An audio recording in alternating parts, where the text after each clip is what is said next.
Assalamualaikum dan salam sejahtera. Anda bersama saya Nur Asmida Arifin dalam berita 3 dimensi Institut Pembangunan dan Kecemerlangan Kepimpinan AILID. Hari Inovasi Kementerian Belia dan Sukan KBS disambut meriah selepas 2 tahun tidak dapat dilaksanakan ekoran pandemik COVID-19.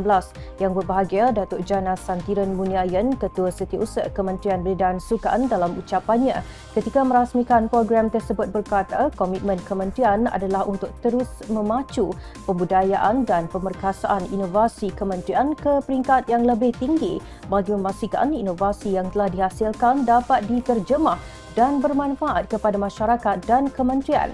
Tambah yang berbahagia Datuk Jana Santiran lagi, budaya inovasi ini perlu disemarakkan agar sektor awam menjadi lebih dinamik dan kekal relevan sekaligus berupaya meninjau peluang pengkomersialan pada masa hadapan. Sambutan Hari Inovasi KBS yang diadakan selama 2 hari ini akan dijadikan sebagai kickstart pengenalan dan pendedahan awal berkenaan inovasi kepada semua warga kementerian termasuk jabatan dan agensi. Antara program yang diadakan sepanjang sambutan Hari Inovasi KBS adalah eksplorasi inovasi, seminar inovasi, perkongsian ilmu serta pameran produk hasil kreativiti kaki tangan dan pelajar ILKBS. Semoga penganjuran program sebegini memberi petanda baik dalam membudayakan inovasi serta memperkasakan aktiviti dan penghasilan inovasi di peringkat Kementerian Belia dan Sukan. AILID menerusi kluster modal insan terus giat aktif dalam melaksanakan kursus Government for Use Training of Trainers bertempat di Kem Wawasan Negara Meru, Selangor.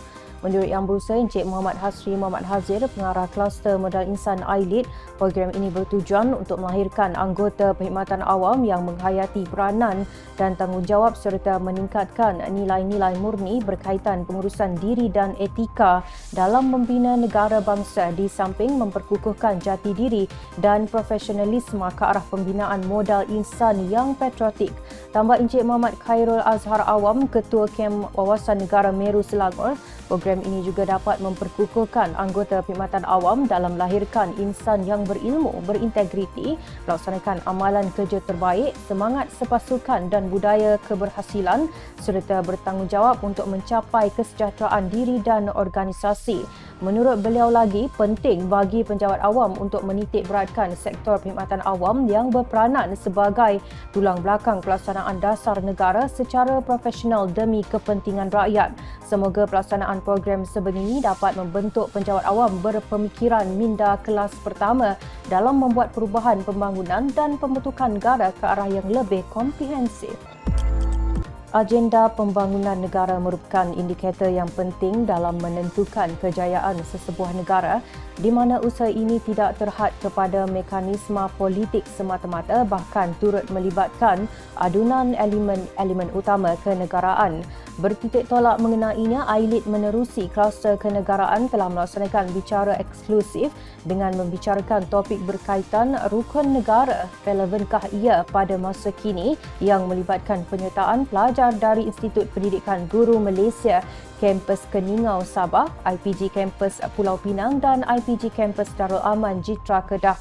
Menurut Yang Berusaha Dr. Muhammad Rizwan Hashim, Pegawai Takbir Negeri Terengganu, rukun negara merupakan tonggak atau pusaka bangsa yang memberi nilai serta ikatan bernegara kepada seluruh warga negara agar kedudukannya lebih komprehensif dan relevan sehingga kini.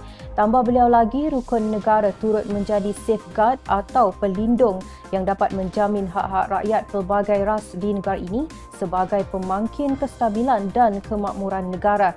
Semoga program yang dilaksanakan oleh AILID ini berupaya menjadi ejen penyatuan dan makna kenegaraan dapat dilestarikan dalam persekitaran kehidupan yang bersatu padu dan aman sejahtera.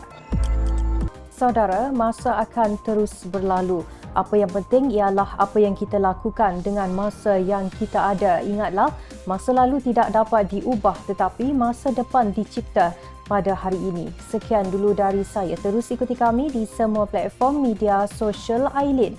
Jangan lupa temui kami pada jam 3 petang dengan 3 berita penting 3 kali seminggu pada hari Isnin, Rabu dan Jumaat hanya di Berita 3 Dimensi.